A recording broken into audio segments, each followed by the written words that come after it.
এক ছেলে আমার কাছে আসছে উত্তরবঙ্গের ওদিক থেকে, আইসা বলতেছে, হুজুর আমি আপনার বাবার এই ফার্নিচারের দোকান, কাঠের এই ফার্নিচারের দোকানের বাবার পুঁজি 2.5 লাখ 3 লাখ টাকা সবটা আমি গোপনে নিয়ে জুয়া খেললাম, শেষ করে দিছি। এখন আমার আব্বা আমারে বাড়ির থেকে বের করে দিছে, আমার আর কোনো কুল কিনারা নাই, আমি কি করব বলে? অর্থাৎ তুই নিজেও বরবাদ হইলি, তোর বাপের পুঁজি শেষ করে বাপেরও পথে বসাই দিল, বাপারও শেষ করে দিল। এই যে আসক্তি, দিন দিন অভিভাবক নজর দিচ্ছে না, ছেলেরাও নিজের মতো স্বাধীনতা পাইয়া নিজের গুড্ডি নিজে উড়াইতেছে, যা মন চায় তার কাছে সে তাই করতেছে।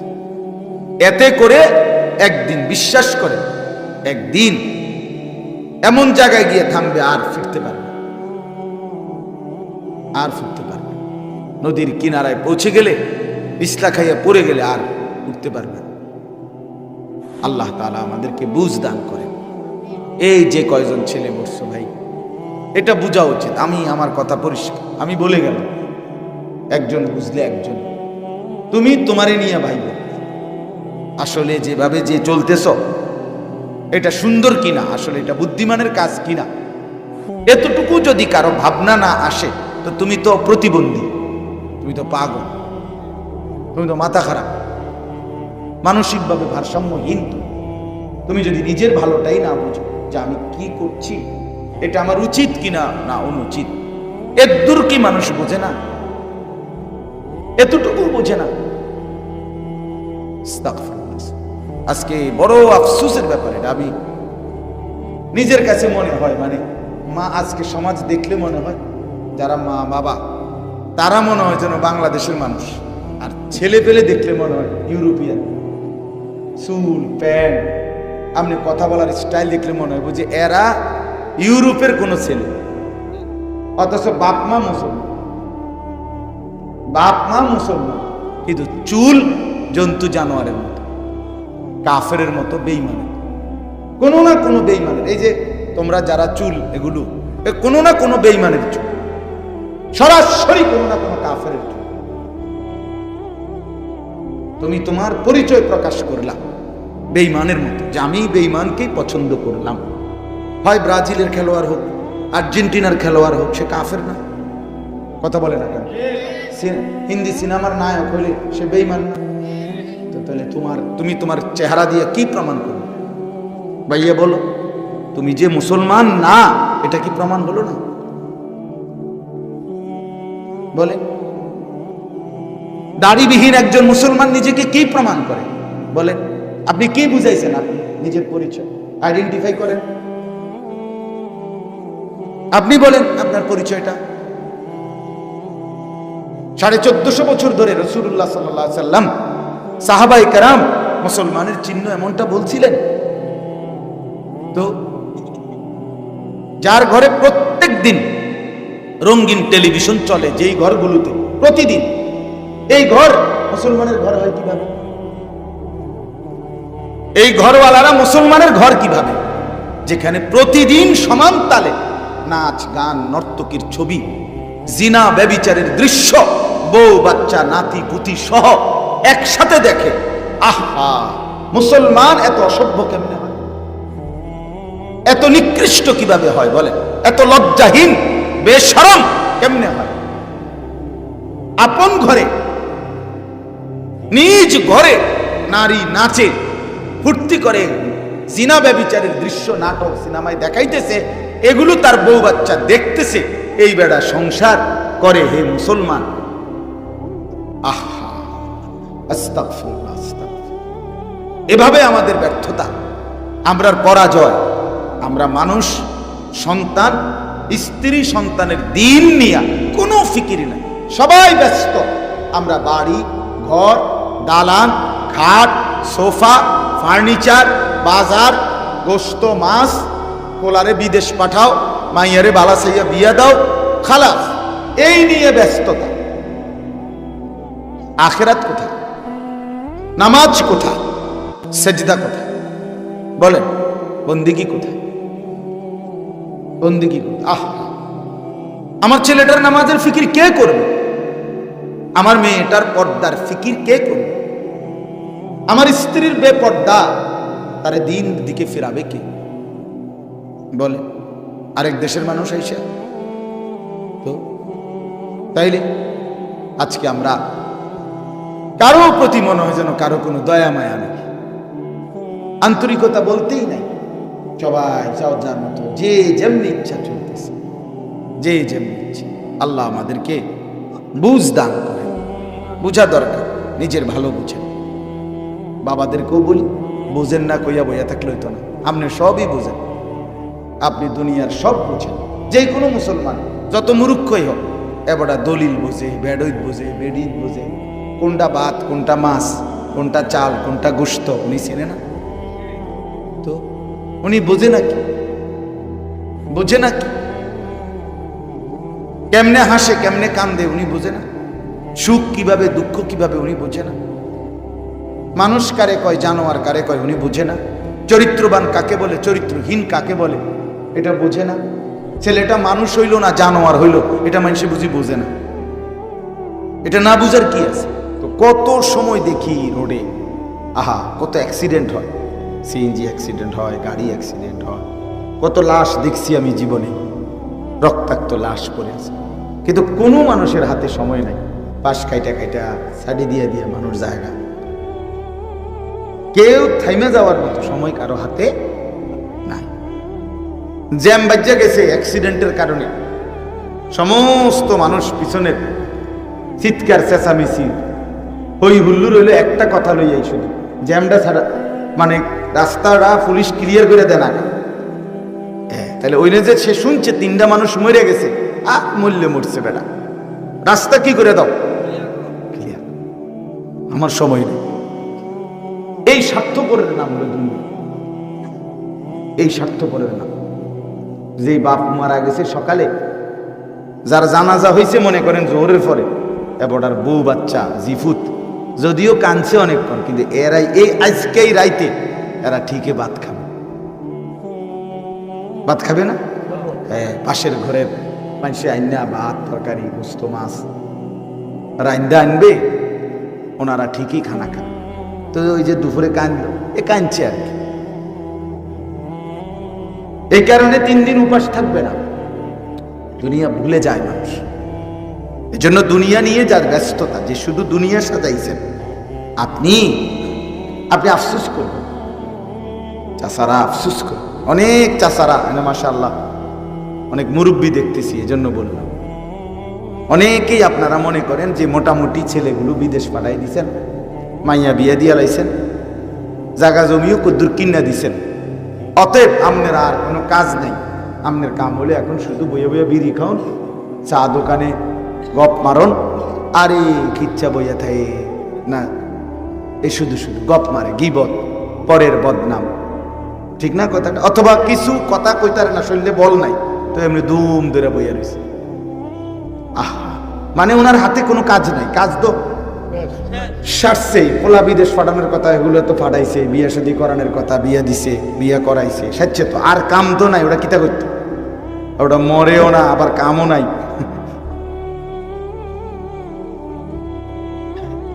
তার মানে অনন্তকালের এই বিশাল আখেরাত উনি জানেই না। উনি জানেই না যে আখেরাতের জন্য কি পরিমাণ আমল দরকার। উনি জানে না আখেরাত কত লম্বা, দুনিয়া কত ছোট। কোরআনুল কারীমে আল্লাহ তাআলা বলেন, হাসরের ময়দানের একদিন 50,000 বছর। কয় হাজার বছর বাপ? একদিন। হাসরের ময়দান মোট কত দিন সেটা আল্লাহই জানে, আর এর একদিন 50,000 বছর। আপনার প্রস্তুতি কোথায়? এ শুধু শুক্রবারের 2 রাকাত নামাজ, এটুকু দিয়েই আপনি আপনার, আর যে শুক্রবারে মসজিদে 2 টাকা 5 টাকা যে সিরা ফুরান দান বাক্সের মধ্যে দেন, এগুলো দিয়েই বেহেশত। হ্যাঁ, কথা বলেন না? ইনসাফ এটাই। যেই মোটামুটি যেই কদ্দুর তসবিহ পড়ছেন, সুবহানাল্লাহ 33 বার, আলহামদুলিল্লাহ 33 বার, আল্লাহু আকবার 34 বার, খালাস বেহেশতের বুঝ হয়ে গেছে, আখিরাতের বুঝ হয়ে গেছে। 30,000 বছরের ফুলসিরাত পার হওয়ার মতো বুঝ হয়েছে। 50,000 বছরের একদিন হাসরের ময়দানে দাঁড়াইবার মতো বুঝ হয়ে গেছে আপনার। তো কই আমল কোথায়? আমল কোথায়?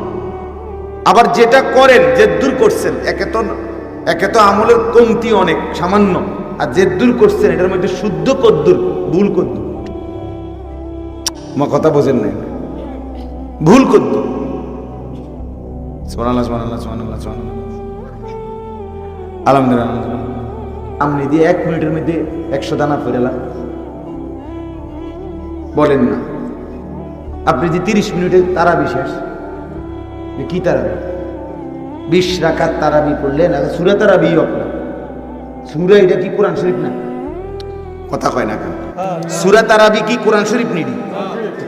আপনি 30 মিনিটে কেমনে পড়ে নিলেন 20 রাকাত তারাবি? 20 রাকাত তারাবি আপনি পড়লেন কেমনে 30 মিনিটে? 8টা বাজে নামাজ শুরু হয়েছে, 8:40 না বাজ দেই, এশা তারাবি দোয়া সব শেষ, খানা শুরু হয়ে গেছে। আশ্চর্য, আশ্চর্য, আজীব কথা বলেন না। এই তাড়াহুড়ো আমল রাসূলুল্লাহ সাল্লাল্লাহু আলাইহি ওয়াসাল্লাম এটাই শিখিয়েছিলেন, নবীজি এটাই শিখাইছিলেন। এই জন্য বাপ, আবারও বলছি, সবাই একসাথে না বুঝলেও আমার আপত্তি নেই। একজনই যদি বুঝেন, আপনি ভাবেন দুনিয়া আপনার, আখিরাতও আপনার, কবরও আপনার। অতএব দয়া করে ভাবতে শিখেন, বুঝতে শিখেন।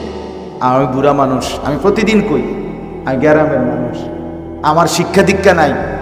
বাবুরে, আমরা গ্রামের কোন রকম খাইয়া দুগা খাইয়া ফইরা তাও এই সমস্ত বাজে কথা বললে কবরে বাঁচতেন না। এসব সিংহন আলাপ, এসব পাটনা আলাপ, এটি সাদওয়ানে কম যায়, ফেরেশতার সামনে বলতে পারতেন। কথা বলেন না? হাসরের ময়দানে এডি কইলে হইব তো? হ্যাঁ, হাসরের ময়দানে এগুলো বললে হবে। তো আপনি কোন দুনিয়াটা বোঝেন না? আপনি যে পড়ালেখা করেন নাই, কিন্তু দুনিয়াতে ভোগ করছেন, কোনটা বোঝেন না? সবই তো বুঝেন। আপনি বেড়া চিনেন, বেড়ি চিনেন, রাত চিনেন, দিন চিনেন, হাসি কান্না আনন্দ বেদনা সবই তো বুঝেন। কি বুঝে? একজন বুড়ো মানুষের জিগান যে চাচা আপনি পড়ালেখা না, আপনি এটা বোঝেননি, বিএস খতিয়ান, সিএস আরএস, এটি কিতা কয়, ওটা বোঝে না? এটি দলিল বোঝে না উনি? কয় শতক কি বোঝে না উনি? কি বুঝে না? আবার সব বুঝে, সব বুঝে। কার এরিয়া কেমনে ফেস লাগাই দিব, এটা আবার 100 বুঝে। এই রাস্তা এটা আমরা জানে, এই 1 বিগত জায়গা এটা হেইতের আমরা মাতে না। এমন ডাকাত নাই? ঘটনা কি? এত বড় মিথ্যাবাদী, ঘটনাটা কি? 1 বিগত জায়গা সম্পূর্ণ অন্যায় ভাবে দখল করে জিপ উতরে দিয়ে গেলেন। আরে হারামখোর, এই 1 বিগত জায়গার জন্য তুমি তোমার পুরা ছেলে মেয়েগুলোকে পুরাটা জায়গা নাজায়েজ করে দিয়ে গেল। কামটা করলা কি? 1 মন পবিত্র দুধের মধ্যে তুমি কি লেগে সোনাটা মিটাই দিলে? কেন নষ্ট করে দিলা দুধটা? বাকিটা তো হালালই ছিল। এই কদ্দুর জায়গা না নিলে কি হইতো? মিথ্যা কথা বলার কি দরকার ছিল বলেন? এই জুলুমের কি অর্থ আছে? 1 সুতা, এই 1 বিগত জায়গা দিলে বেটার বাড়িতে রাস্তাটা হয়ে যায়, আপন স্বাস্থ্য ভাই, তারে কি এতটুকু জায়গা দেওয়া যায় না? আপনি এত জায়গা ছেড়ে দেওয়া যায় না? 4 আঙ্গুল জায়গা দিলে তার ঘরের চালের ফানিটা সুন্দরভাবে পড়ে না, দিবেন? সংসারের প্রয়োজন থাইকা যাবে, তো সেগুলো কে পূরণ করবে তখন? তো আমনে না সুদে টিয়া লইলেন, আমনে না নিয়ত করছিলেন সব গুছাই দিয়ে যাবেন, অনেক পরে হেরা বাজার করে কা? কথা বলেন না কেন? হেদে হেদে এরপরে কি আর জরুরত নাই? আপনি কিভাবে শেষ করবেন? আপনি কিভাবে শেষ করবেন চাচারা বলেন? আপনার সন্তান নামাজ পড়ে না, আপনার মেয়ে পর্দা করে না, আপনার পুতের বউ পর্দা করে না, আপনার স্ত্রী পর্দা করে না, আপনার ঘরে সবাই রঙিন টেলিভিশন প্রতিদিন চায়, নাচ গান নর্তকীর ছবি নিয়মিত আপনার ঘরে চলতেছে, আপনি বিড়ি খাইতেছেন, সিগারেট খাইতেছেন, সাদওয়ানে বইয়া টেলিভিশন দেখতেছেন, আপনার স্ত্রী বেপর্দা। এই অবস্থায় বাবা আল্লাহর ওয়াস্তে বলেন, কেমনে যাবেন কবরে? কি বলবেন ফেরেশতাকে? কি বলবেন হাসরের ময়দানে? কি বলবেন আল্লাহর সামনে? কিভাবে প্রশ্নের মুখোমুখি উত্তর দিবেন? কিভাবে নবীর সুপারিশ চাইবেন? হাউজে কাউসারের পানি কোন মুখে চাইবেন? হ্যাঁ বলেন। রাসূলুল্লাহ সাল্লাল্লাহু আলাইহি ওয়াসাল্লাম মৃত্যু পর্যন্ত নবীজির এক সেকেন্ডের জন্য নবীজি দুর্গন্ধ পছন্দ করতেন না। নবী সাল্লাল্লাহু আলাইহি সাল্লাম বলছেন, আমার দুনিয়াতে তিনটা জিনিস সবচেয়ে বেশি প্রিয়। এক, আন-নিসা, আমার বিবিরা আমার প্রিয়। দুই, আত-তিব, সুগন্ধি আতর আমার কাছে প্রিয়। তিন নাম্বার, কুররাতু আইনি আস-সালাহ, নামাজ আমার কাছে ভীষণ প্রিয়। তাহলে আতর সুগন্ধি নবীজির প্রিয় ছিল। নবী সাল্লাল্লাহু আলাইহি সাল্লাম যেদিক দিয়ে হাঁটতেন সেদিক দিয়ে মেশকের ঘ্রাণ শুরু হতো, পিছন দিয়ে মানুষ আসলে বুঝতো মুহাম্মদ এই রাস্তা দিয়ে গেছে সাল্লাল্লাহু আলাইহি সাল্লাম। এত পবিত্র, এত সুগন্ধিময় যেই নবী ছিলেন মৃত্যু পর্যন্ত, সেই নবীর সামনে এই বিড়িওয়ালা এই দুর্গন্ধ মুখ নিয়ে কেমনে দাঁড়াবেন? বলেন না চাচা, যারা বিড়ি খান বলেন মিয়া, এখন দাঁড়ায় বলেন, এতবার পয়সা বলেন, আপনি জবাব দেন, কেমনে সুপারিশ চাইবেন আপনি বলেন? রাসূলুল্লাহ সাল্লাল্লাহু আলাইহি সাল্লাম জিজ্ঞেস করবে না? কথা বলেন না কেন? নবী জিজ্ঞেস করবে না, উম্মত তোর লজ্জা লাগে নাই? আমি জীবনে কোনোদিন কাঁচা রসুন, কাঁচা পেঁয়াজের গন্ধ যেখানে আমি সহ্য করি নাই, আমি ঘামের গন্ধ সহ্য করি নাই, সেখানে বিড়িওয়ালা এই দুর্গন্ধময় মুখ দিয়ে নবীকে ভালোবাসার দাবি কেমনে করলেন? হ্যাঁ, কিসের ভিত্তিতে? জিলাপি দিয়া? খিচুড়ির ডেকসা দিয়া? বিরিয়ানির পোটলা দিয়া? না, আলাপ করেন। হ্যাঁ, আলাপ করেন, এগুলো আমরা বুঝি না। এখানে ধাক্কাধাক্কির বিষয় না, এখানে তরিকার বিষয় না, এখানে মুক্তির বিষয়, নাজাতের মাসআলা। এখানে আপনি কিভাবে চাইবেন সুপারিশ বলেন? রাসূলুল্লাহ সাল্লাল্লাহু আলাইহি ওয়াসাল্লাম তার বিরোধিতা করে জীবনটা তার উল্টো চলে, আপনি মুমিন পরিচয় দিবেন কিভাবে? এইখানে এখন শুনেন, আমি দুইটা আয়াত বলি, তাইলে আমার ওয়াজ শেষ। এই দুই আয়াতের মধ্যে আপনি এখন শুনবেন যে রাসূলুল্লাহ সাল্লাল্লাহু আলাইহি সাল্লামের চলা ফেরা, নবীজির জিন্দেগির, নবী যায় যেদিকে এর উল্টো চলে যেদিক, যে হ্যাঁ তারে কি কয় কোরআনে, তার পরিচয় কি আপনি শুনেন, তো আপনি টের পাইবেন, আমিও টের পাবো আমাদের পরিচয় কোরআন থেকে শুনেন। এখনই বলতেছি, আপনি দেখেন কোরআনুল কারীমের 10 নম্বর পারা 9 নম্বর সূরা, সূরাটির নাম সূরা তাওবাহ। এই সূরার 81, 82 এই দুইটা আয়াত আমি তেলাওয়াত করেছি। এখানে একটু শুনেন। রাসূলুল্লাহ সাল্লাল্লাহু আলাইহি ওয়াসাল্লাম মক্কা থেকে হিজরত করে মদিনায় গেছেন না? কথা কন না কেন? কোথায় গেছেন চাচা? মদিনায় গেছেন। এই মদিনায় যাওয়ার পরে নবীজির মদিনায় ছিলেন মোট 10 বছর। এই 10 বছরের মধ্যে নবীজি সাল্লাল্লাহু আলাইহি ওয়াসাল্লাম 57টি যুদ্ধ পরিচালনা করছেন।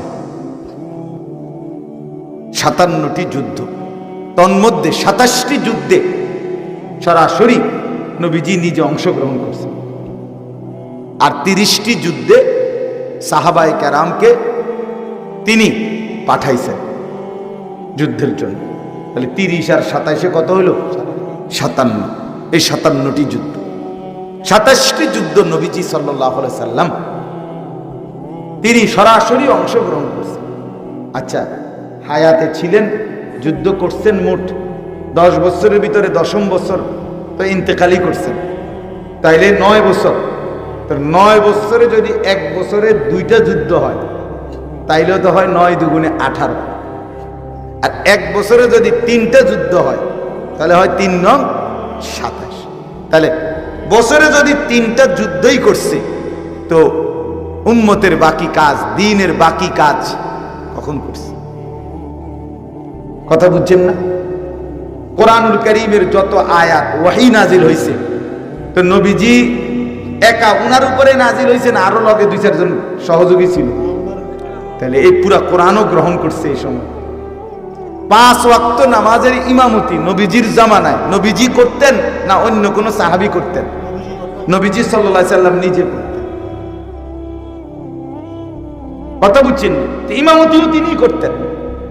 কোরআনুল কারীম জিবরাইল নাজিল করলে এটা উনিই গ্রহণ করতেন। আবার এই লক্ষের চাইতে বেশি সাহাবী, যার যত মাসআলা, যার যত ফতুয়া, যার যত কোরআন শিখানো, দ্বীন শিখানো, সমস্ত কিছু একা তিনিই করতেন। নবীজির জামানায় নবীজি সাল্লাল্লাহু আলাইহি সাল্লামের উপস্থিতিতে, উনি জীবিত থাকাকালীন অন্য কারো ফতুয়া দেওয়ার সাহস ছিল, অধিকার ছিল মিয়া? তো তাহলে সবার যা জিজ্ঞাসা তা তো নবীজির কাছেই করতেন, পুরুষরাও মহিলারা। নবীজি তা বলেন। নবীজি সাল্লাল্লাহু আলাইহি সাল্লামের এই 9 বছরে ওনার সাথে ওনার স্ত্রী ছিল 9 জন। এই স্ত্রীদের হক আদায় করতেন। নবীজি সাল্লাল্লাহু আলাইহি সাল্লাম ঘরে স্ত্রীদের কাছেও সময় দিতেন, বাইরে সময় দিতেন। শেষ দশক, এই 9 বছর টানা রমজানের শেষ 10 দিন প্রত্যেক বছর ইতিকাফ করছেন মসজিদে। কথা বুঝছেন না?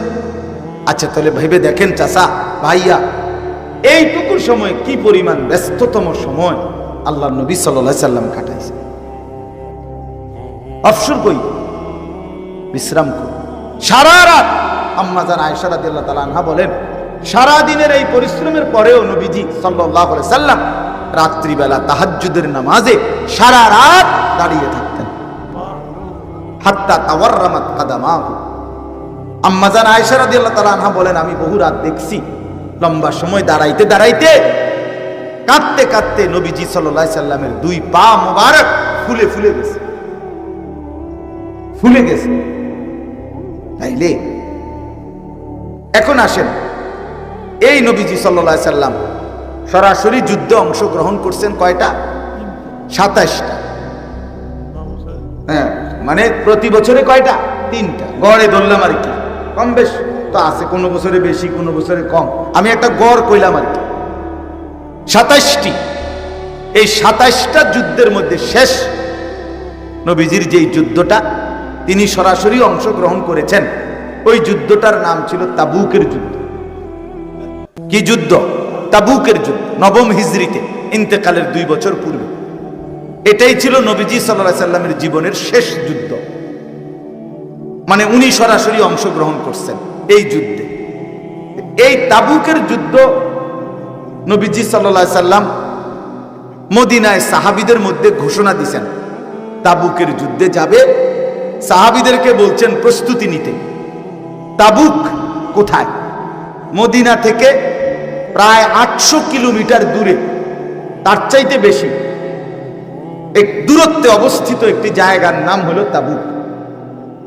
আমাদের বাংলাদেশের কক্সবাজার টেকনাফ, শেষ যে মাথা বাংলাদেশের নাফ নদীর কাছে, আমি আলহামদুলিল্লাহ বাংলাদেশের শেষ মাথা যেখানে নাফ নদী, এই মানে যেখানে পারে সাগরের ঢেউ শোনা যায় একদম, ওইখানেও বয়ান করছে আলহামদুলিল্লাহ। একের শেষ, মানে এরপরে আর বাংলাদেশ নাই ওইদিকে। ওইখানে দেখছি যে মানে ওইখানের সব মুসলমান আপনার জেলে, বেশিরভাগ ওই যে সাগরে যারা কি ধরে মাছ। আমি মনে করলাম সাধারণ মানুষ নামাজ রোজা ইমান আমল বোঝে করত। আমার আন্দাজ হয়েছে আলহামদুলিল্লাহ কথা বলে তাদের সাথে এবং তাদের জজবা দেখে আমি বুঝছি এতটুকু যে আমাদের এই সমস্ত সুখের সমৃদ্ধ অঞ্চল আমরা যারা মনে করি অনেক সুখে আছি, বিশ্বাস করেন কসম আমি নিজে দেখে বলছি যে আমার কাছে মনে হয়েছে তারা আমাদের এই অঞ্চলের মানুষের চাইতে অনেক বেশি দিনদার, আজীব মানুষ, অথচ জেলে সাগরে মাছ ধরে। যাই হোক, তো এই বাংলাদেশের ওই মাথার রাস্তার থেকে শুরু করে এদিকে যে পঞ্চগড়, উত্তরবঙ্গের শেষ পঞ্চগড়, এই বাংলাদেশের এক মাথার থেকে আরেক মাথার রাস্তা 800 কিলোমিটার নাই। বুঝছেন আপনি হিসাবটা, এবার দূরত্বটা বোঝেন। কুমিল্লা ক্যান্টনমেন্ট থেকে কক্সবাজার যাইতে একটা প্রাইভেট কার যদি একটা সুন্দর গতিতে স্বাভাবিক ভালোভাবে চলে কমপক্ষে 6 ঘন্টা লাগে। তো 1450 বছর আগে সাহাবাই কেরাম তো যুদ্ধে যাইতেন প্রাইভেট কারে করে, ঠিক না? এসি ওলা গাড়ি থেকে প্রাইভেট কারে করতে এতটা দূরত্বের সফর, আসতে এবং যাইতে 17 দিন সময় লাগছে। এত লম্বা পথ। নবীজি সাল্লাল্লাহু আলাইহি সাল্লাম বললেন সাহাবীদেরকে প্রস্তুতি নিতে, তাবুক যাবে। এখনো সৌদি আরবে এই জায়গাটা এই নামেই, তাবুক এই নামেই এখনো ওই এলাকার নাম। তো আপনাদেরকে বলতেছি যে রাসূলুল্লাহ সাল্লাল্লাহু আলাইহি সাল্লাম যখন এই ঘোষণা দিলেন, তো মদিনার মধ্যে 3 শ্রেণীর মানুষ বসবাস করে। এক হলো ইমানদার মুসলমান সাহাবী, যারা মদিনার আনসার, মুহাজির, মক্কার এরা। আরেক গ্রুপ হলো মদিনার মধ্যে বসবাস করত ইহুদি, কাফের ইহুদিরা, তারা এক গ্রুপ। আর এই দুইটা ইমানদার মুসলমান সাহাবী আর ইহুদি, এর মাঝখান দিয়ে একটা গ্রুপ ছিল মদিনায়, এরা হলো মুনাফিক। এরা কি? এরা মুসলমানদের কাছে এসে বসলে নবীজির সামনে তো বলতো আমরা মুসলমান। ইহুদি কাফেরদের কাছে গিয়ে বইলে কইতো আমরা তোমার লগ।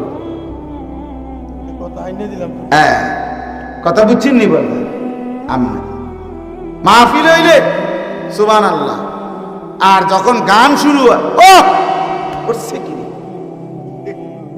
করছে কি রে, কথাটা বুঝছেন? উড়ে এলাইছে রে, ঠান্ডা কি রে, হ্যাঁ ঠান্ডা কি, সুর কি রে।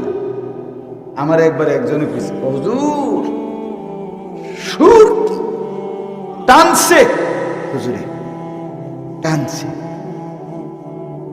টানছে মানে খুব টানছে। আর আমি বললাম আমনের দ্বারে রশিয়া ছিল না, কি তো রশি কি লেগে হচ্ছে, আমনো লাগাইয়া দেন যে টানছে উনি, এটার লগে আমনো রশিটাও যদি লাগাইয়া কত টানতে তারও আগাইল বলে, হেবটারটাও তো একটা রশি দিয়েই তো টানছে নিশ্চয়, লগে যদি আমনেরটাও গিট্টু দিতেন তো তার তো আগে লাগে। এটা কি মুসলমান? এটা ইসলামের সৌন্দর্য? মুনাফিকের আচরণ, ইউযহিরুল ইসলাম ওয়া ইউবতিনুল কুফরা। মুনাফিক কাকে বলে? যে মুখে প্রকাশ করে মুসলমান, অন্তরে লালন করে কুফরি, তার বিরোধিতা। এই নবীজির জামানায় মদিনার মধ্যে একটা গ্রুপ ছিল বিশাল, এরাও অনেক, এরা নবীজির সামনে এসে বলতো আমরা মুসলমান। ইযা খালাউ ইলা শায়াতিনহিম ক্বালু ইন্না মাআকুম ইন্নামা নাহনু মুস্তাহজিউন। শয়তান বন্ধুদের কাছে গেলে বলতো আমরা তোদের সাথী, মুসলমানদের সাথে ঠাট্টা করছি। আরে মা ইচ্ছা বেটা, যখন জেনে তাই হেদিকের একটা বাইল ধরন লাগে বেটা, এটি বুঝতে হয়, বুঝতে হয়। আমার একজনে বলছে, একদিন আমার একজনে বুঝাইতেছে, কবিয়া হুজুরের লগে কতক্ষণ আসিলাম, টুপি মাথা তাছিল, পরে আবার আরেক গ্রুপের লগে বইছি, আর আস্তে বিড়িটা ধরাইছি। বুঝতে হয় হুজুর, হেকমত জানতে হয়। হেবড়া আমারে করছে, আমি হেকমত জানি না, এটা হেকমত না। হুজুরের লগে বইয়ে টুপি মাথা দিছে, আর শয়তানের লগে বইতে গিয়ে বিড়ি খাইছে, এটা নাকি হেকমত বলে। এটারই নিয়ে কয় হেকমত, তোর বাপের মাথা হেকমত। হ্যাঁ, এটা কথা হইলো? কোনো মুসলমানের কথা হইলো এটা? আপনি এটা কি বললেন? আপনি মসজিদে এক সুরত ধরলেন, বাইরে আরেক সুরত ধরলেন। আহা চাচা, এটা করলেন কি? মুসলমানের ছেলে, ভাইয়া তোমরা বলো, বলো ভাইয়া, তুমি তো পরিচয় দাও মুসলমান। তোমাদেরকেও বলি, এই যে কয়জন বসছো তোমরা বলো ভাই, তোমার এই চুলগুলো বলো মুসলমানের কোন গ্রুপের সাথে, কার সাথে মিলছে বলো ভাইয়া। কোনো পীর, কোনো আউলিয়া, কোনো আলেম, কোনো ইমাম, কোনো খতিব, বা তোমার বাবা বা তোমার দাদা বা তোমার বংশের কার সাথে মিলছে ভাইয়া বলো? কোন জানোয়ারের চুল রাখছো? এটা কোন হাইওয়ান, কোন জানোয়ারের? এ তো কোনো মানুষের চুল না, এ তো জন্তু জানোয়ারের চুল ছাড়া অন্য কারো হইতে পারে। এ তো মানুষের চুল হইতে পারে না, এ তো বেঈমানের চুল, জাহান্নামের চুল। একজন সুস্থ মানুষ যে পাগল না, মাতাল না, তার সিরা না, সে এরকম বিবেকহীন হবে কেন? তার কি একবারও ভাববে না যে আমি কার মতো শাস্তেছি? এটা কি কোনো জীবনের কোনো নিয়ম নাই? কথা বলেন না কেন? বুঝি আমদের মুতে ধরছে, আপনি না খারাই মুতে লেবেন? কথা বলেন না কেন? দা তাকাইয়েন না, ফালতু থাকবেই কিছু। খালাস, দেখেন এদিকে তাকান, কিছু গাফেল থাকবেই বাপ। একেবারে ইসরাফিলের ফুঁজে দিন দিব, সেদিনও কিছু দুষ্ট ফালতু থাকবে। এই দুনিয়া, এই নিয়েই কি দুনিয়া, ভালো মন্দ মিশ্রণ, এর নাম দুনিয়া। যাই হোক, তো এই জন্য বললাম ভাইয়া, তোমরা বসছো, আমি তোমাগরই বললাম, তোমরা বলো ভাই কার মতো এটা চুল? এই যে চুল বারবার ফেরাও, কার থেকে দেখে ফেরাচ্ছ? কে শিখাইলো ভাইয়া? ফেলে দিও না, হাসি দিয়া মস্কারি। হাসি দিলে বুঝবা তোমার ব্রেন কোনো কাজ করে না, কারণ তুমি অসুস্থ হয়েছো এই পরিমাণ, তোমার কলিজা বন্ধ হয়ে গেছে, দিল মরে গেছে। যে দিল মরে যায় তার উপরে খোদার লানত পড়ে। হ্যাঁ, আল্লাহ তাআলা যখন কাউকে অভিশাপ দিয়ে ফেলে, লানত দেয়, তখন তার দিল বন্ধ হয়ে যায়, আর বিবেক জাগে না। অন্তর যদি নড়ে না নড়ে, এটা সবচেয়ে বড় ভাই। বলেন, আপনারা বলেন বাপ, বলেন এই চোখ যদি আর না মেলে, এই ঘুম যদি আর না ভাঙ্গে, কে জাগাবে? কে? দিনের পর দিন, মাসের পর মাস, সপ্তাহের পর সপ্তাহ, কোনদিন ফজরের নামাজ আজকে নিয়ত করে। একটা ভালো গরমের মধ্যে বেশিক্ষণ দেরি করার দরকার নেই, আরো অনেক বিষয় বলা যাবে, বলার ইচ্ছাও ছিল, বলবো একটু তর্জমা। বাকি একটা দিল থেকে এখানে যারা চোখের সামনে বসছেন, ছেলেরা তোমরাও ভাই, বিষয়টা বুঝা অনুভব করে ফজরের নামাজের একটা সিদ্ধান্ত নিন। বলেন ইনশাআল্লাহ? না, আলাদা আলাদা বলবেন, দিল থেকে বলুন। দিল, মন থেকে বলছেন কিনা বলেন। ছেলেরা দিল থেকে বলেন, ছেলেরা ভাইয়া দিল থেকে দেখো, হিম্মত করো। তুমি মুসলমানের বাচ্চা কিনা? আমরা এখানে যারা বসা, আমরা মুসলমান, আমাদের বাপ মা মুসলমান কিনা? আমাদের ধর্ম পরিচয় যে ইসলাম, এতে আমাদের অসন্তুষ্টি আছে কিনা? তাইলে আমরা নামাজ কেন পড়বো না? বলেন না। একটা হলো যে আমার পরিচয় নিয়ে আমি অসন্তুষ্ট, আমি হুজুর যোগাযোগ করতেছি, চেষ্টা করতেছি ধর্মের পরিচয়টা মুছে দিতে, অথবা এফিডেভিট করতে, ইতিমধ্যে অ্যাডভোকেটের লোকে যোগাযোগও করছি যে আমার হিন্দু ধর্ম বানান যায়নি বা বুদ্ধ ধর্ম বানান যায়নি। তাইলে তো একটা কথা আছে, এরকম আসেনি কেউ? এরকম তাইলে আমি কেন নামাজ পড়বো? কেন? আপনারা যারা এখানে আছেন, ছেলের বাবা, মেয়ের বাবা, অথবা স্ত্রীর স্বামী, এই তিন শ্রেণী তো আছেন। কেউ হয়তো ছেলের বাপ, মেয়ের বাপ, আর স্ত্রীর স্বামী। আপনারা হাত উঠান, আমি সহ। জাগো জিভুত আছে, বউ আছে, হাত উঠান। আপনারা হাত উঠে বল যে আপনারা আপনাদের স্ত্রী, ছেলে মেয়েকে ফজরের নামাজে উঠাবার চেষ্টা করবেন। না ইনশাআল্লাহ বলে তুলে, যেটা কইছি এটা কই তুলি। আমরা স্ত্রী, ছেলে মেয়েকে ফজরের নামাজের জন্য উঠাবার চেষ্টা করব। কোন?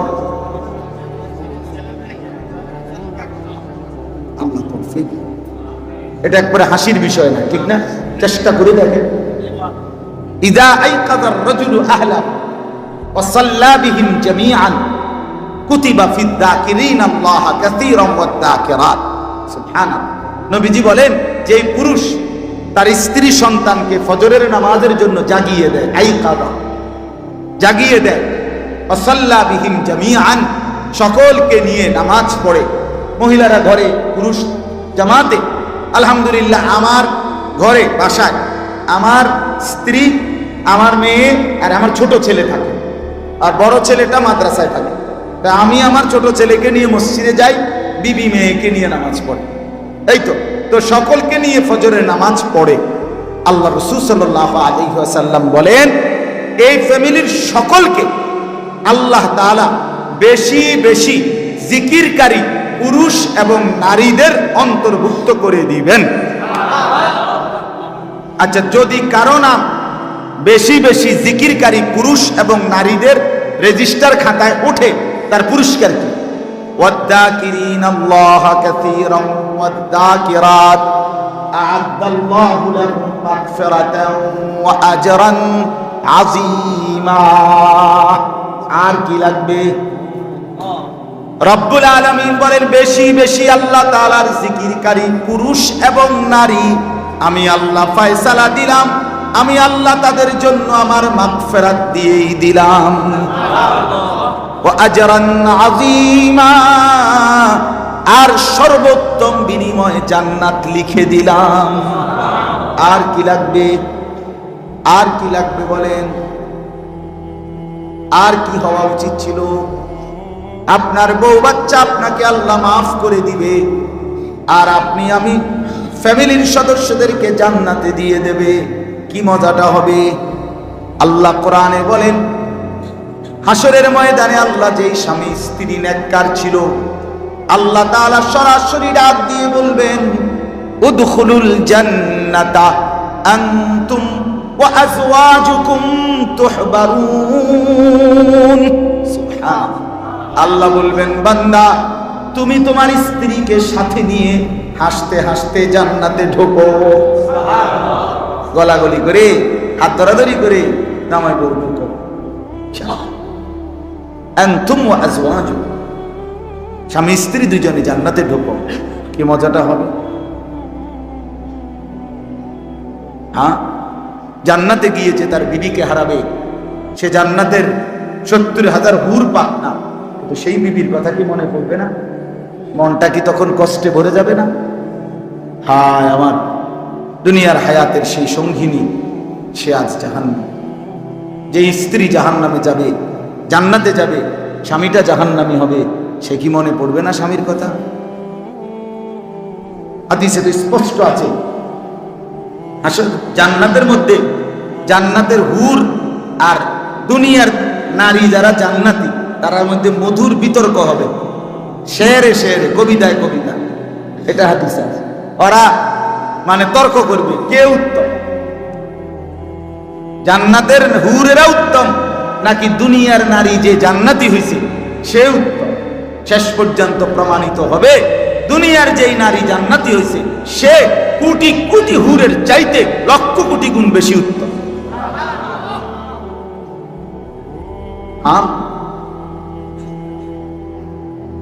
তোমারে তো আল্লাহ তাআলা গুনাহ নাফরমানি আর পরিবেশের মধ্যে দেয়ই নাই, আমারে তো আল্লাহ তাআলা এমন এক পরিবেশে দিছিল যেই পরিবেশের সব নারী ছিল বেপর্দা, সবাই বাজারে বাজারে ঘুরতো। আমি সেই সময়ে কষ্ট করে নিজের ইজ্জত আব্রু পর্দা হেফাজত করছি। এই বছর রমজানে আমি প্রথম 12 দিন, রমজানের প্রথম 12 দিন ছিলাম উমরায় আল্লাহর ঘরে, শেষ 10 দিন ছিলাম মসজিদের ইতিকাফ। আমি আমার বিবিরে কতদিন বলছি যে তুমি একবারের জন্য, আমার খেয়াল ছুটে গেছে ঠিক আছে, বাচ্চাদের জন্য হোক, তোমার জন্য হোক, মেয়ের জন্য কোনো এক ফাঁকে অল্প একটু রাত্রে গিয়া তারাবির পরে যাও, ক্যান্টনমেন্ট দোকানপাট এখন মার্কেট খোলা থাকে, তুমি কোনো একটা কিছু কিনা নিয়ে আসো। আমি তো সময় পাইলাম না, এদিক দিয়ে গেল গা উমরা, ওই দিক দিয়ে গেল গা ইতিকাফ, তুমি যাও। সে বলছে আমি রমজানের আগেই তো শপথ করে রাখছি, নিয়ত করছি 1 সেকেন্ডের জন্য রমজান মাস বাইরে যাব না। সে এমন বেটি যদি বিবি হাসরের ময়দানে জান্নাতের হুরকে বলবে না যে আমি এই কষ্টটা করে আইছি, তেমনি আলাপ করো, তুমি কার লগে আইছো আলাপ করতে, কি আলাপ করো। একজন লোক মনে করেন অন্ধ, জন্মান্ধ, এমরা যদি কয় এখানে বইয়া আল্লাহর রহমতে আপনাদের দোয়ায় আল্লাহর শপথ করে বলতে পারি জীবনে কোনোদিন ভিন নারী পর নারী দেখি না, আপনারা কি করবেন? সুবহানাল্লাহ। এবারে না আব্দুল কাদের জিলানী নাকি? এবারে কি এর আব্দুল কাদের জিলানী? এই তোর কি বেগানা নারী কি তার এগানা নারী কি? ঠিক কিনা বলেন না কেন? এখানের মধ্যে বেড়াগিরি কি আছে এখানে? তুমি তো চোখেই দেখো না। কিন্তু যার চোখে দেখার পুরো সামর্থ্য ছিল সে দেখে নাই, চোখ নোয়াইছে, সে বলতে পারবে এটা আমার কষ্টের বিষয়, মেহনতের বিষয়। তাইলে এটা পুরস্কার বেশি না? এজন্য দুনিয়ার স্ত্রী যদি জান্নাতি হয়, নারী জান্নাতি হয়, জান্নাতের 70,000 না 70 কোটি নারীর উপরে যা দুনিয়ার নারী হবে সর্দার। সর্দার। যাই হোক, কথার প্রসঙ্গে আমরা অন্য কথা লম্বা করে বলে ফেললাম। একই হিসাব আপনার জন্যই বলা, যখন যা আল্লাহ তাআলার পক্ষ থেকে দিলে আসলো বললাম আল্লাহরই পক্ষ থেকে। এজন্য আপনাদের কাছে অনুরোধ করি, কারণ যদি আখিরাত না, যদি আখিরাত না, এজন্য আমরা প্রত্যেকে ইনশাআল্লাহ শুকর আল্লাহকে বলে, আল্লাহ চোখ খুলতাম নি, একটু একটু করে আল্লাহ যেন কোনো বেনামাজি সামনে না পড়ে, এই জন্য একটু একটু করে চোখ খুলে, একটু একটু করে চোখ, সে লজ্জা পায়। আল্লাহ কোনো বেনামাজি যেন চোখে না পড়ে প্রথম নজর।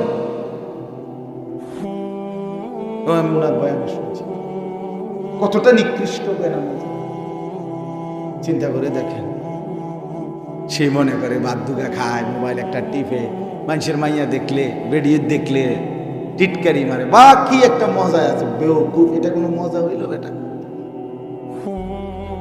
গুনার মধ্যে আবার মজা কি? যাকে সমাজের সবাই ঘৃণা করে, যে মন্দ কাজকে, সেটার মধ্যে আবার প্রশংসার কি আছে? সুস্থ বিবেকবান যেই কোনো মানুষই তো বলবে এটা মন্দ কাজ। যে ছেলেটা সারা রাত মোবাইলে ছবি দেখে তারে কেউ প্রশংসা করবে? যে ছেলেটা কখনোই নামাজ পড়ে না তারে কেউ ভালো বলবে? যে ছেলেটা মেয়ের পিছনে পিছনে ঘুরে তারে কেউ ভালো বলবে? তো যে সকলের কাছে ঘৃণিত, সে ভালো হয় কেমনে? সে তৃপ্তি পায় কেমনে? চলে কেমনে? খুশি হয় কেমনে? এত মানুষের ঘৃণা, থুতুনিয়া, একটা ছেলে বড় হয় কিভাবে? আজকে মা বাপ এটা বুঝেই না। এরা বোঝে কি? চরিত্র থাকুক বা না থাকুক, নামাজ থাকুক বা না থাকুক, টাকা পয়সা কামায়নি,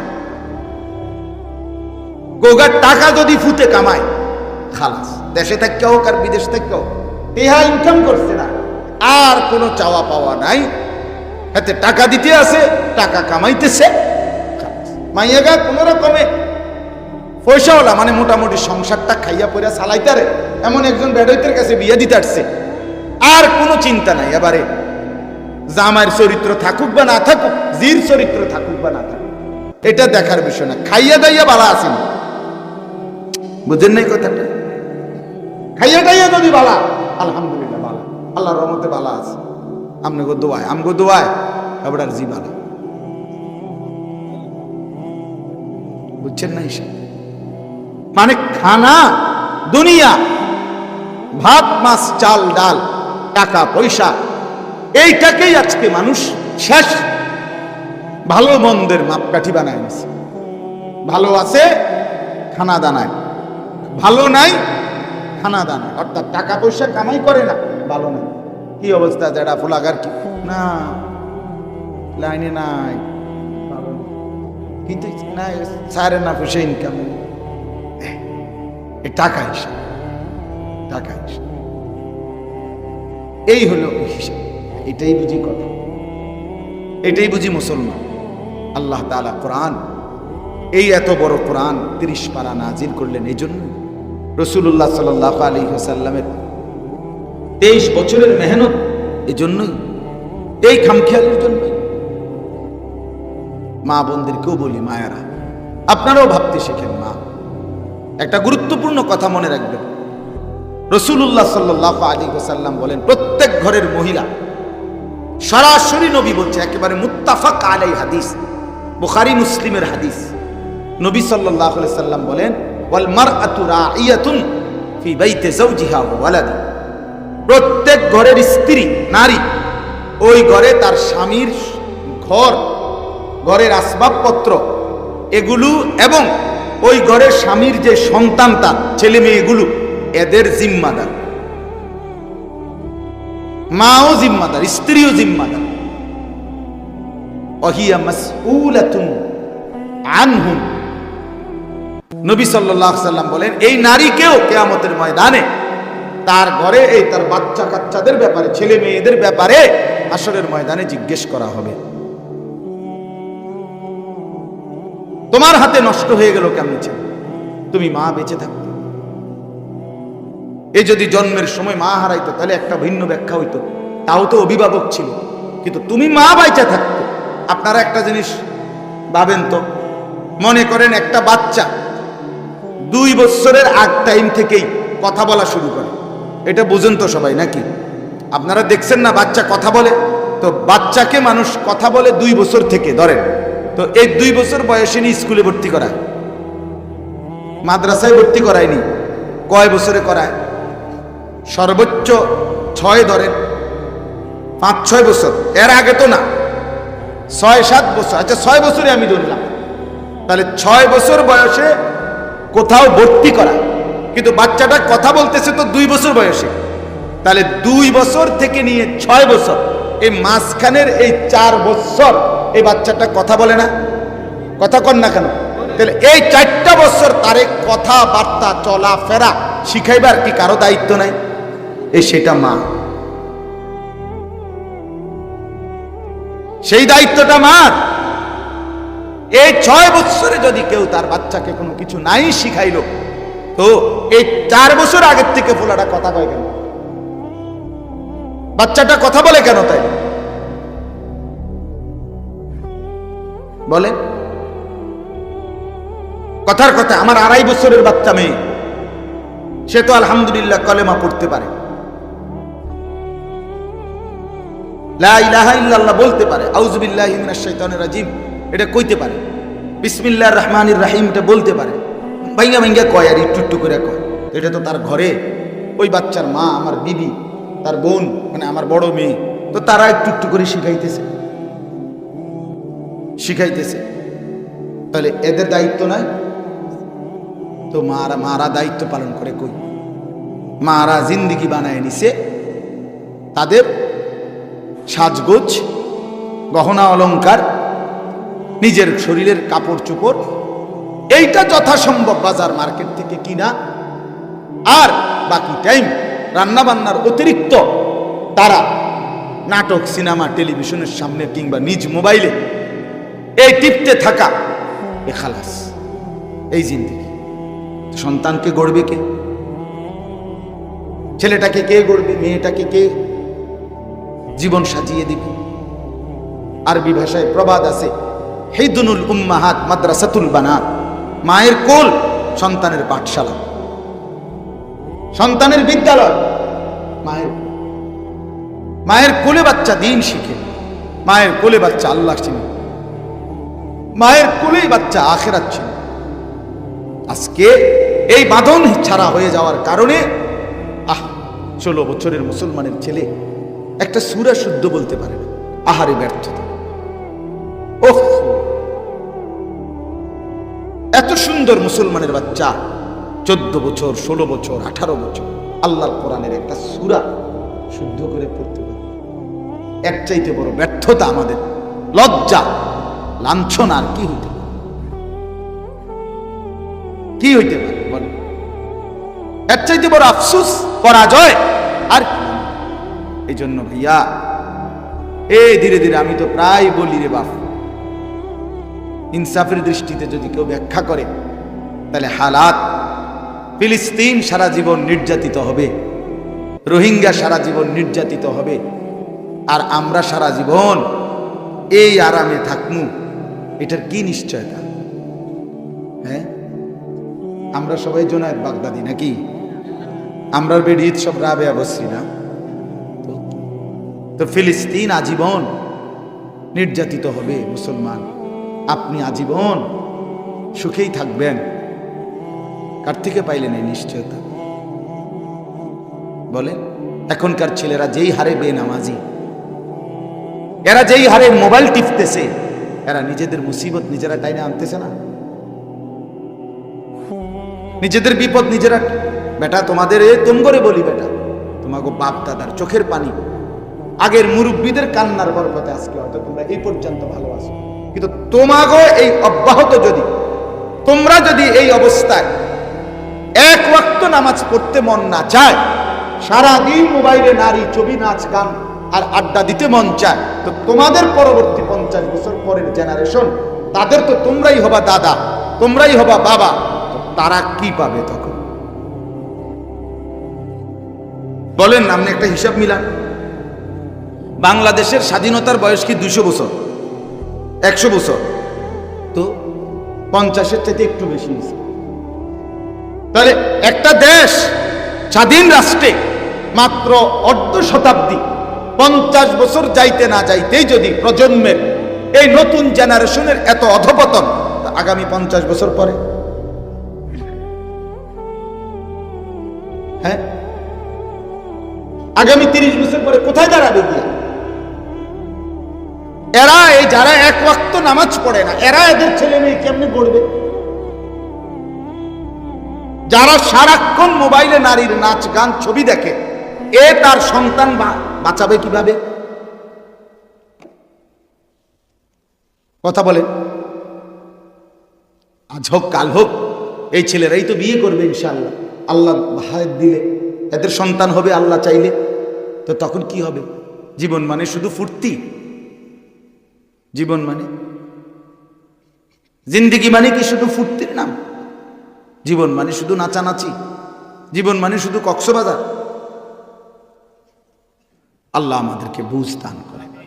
সব 22 নম্বর সূরা, সূরাটার নাম হলো সূরায়ে হজ। এই সূরার 2টি আয়াত। তো প্রথম শুধু একটি আয়াত, 34 নম্বর আয়াত, আমি এই একটি আয়াতই আপনাদের সামনে তেলাওয়াত করেছি। পর্দার আড়ালে কিছু মা বোনও আছেন, আমরা শুনলাম, এবং আপনারা যারা এখানে বসছেন আপনারাও সবাই মিলে আন্তরিকতা নিয়ে একেবারে ঘড়ি ধরার সময়, হিসাব করার সময়, আপনারা দেখছেন আমি নামাজ পড়েই বসে গেছি, আমাকে আমার ঠিক টাইম মতোই শেষ করে ফেলতে হবে।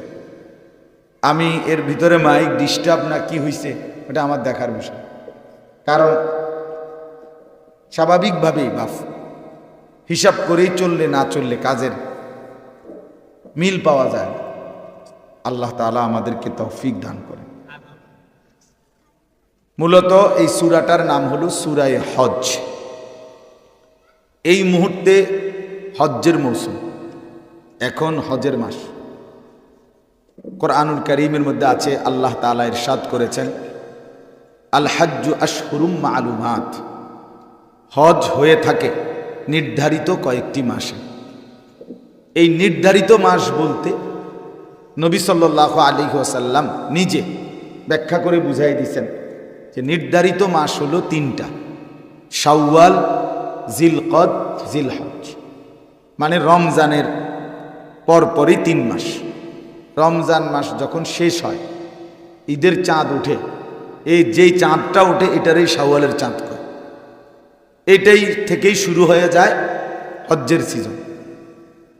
আর এই 3 মাসেই হজের মাস। এখন জিলকদ মাস, হজের মাস। এই জন্য সারা পৃথিবীর মুসলমানরা এই মুহূর্তে আল্লাহর ঘরের মেহমানদেরকে বিদায় দিচ্ছে, অর্থাৎ সারা বিশ্ব থেকে মুসলমান ইমানদাররা কম বেশি আল্লাহর ঘরের দিকে যাচ্ছে, আর অন্যান্য মুসলমানরা তাদেরকে বিদায় দিচ্ছে, দোয়া নিচ্ছে, তাদের কাছে বিভিন্ন রকমের কাকুতি আকুতি প্রকাশ করছে। তো এই হিসাবে আমাদের যারা ওলামায়ে কেরাম বুজুর্গানে দ্বীনদের একটা আমল যে হজ্জের এই সময়টাতে বিশেষভাবে ওনারা হজ কোরবানি এই সম্পর্কিত আলোচনা করে থাকে।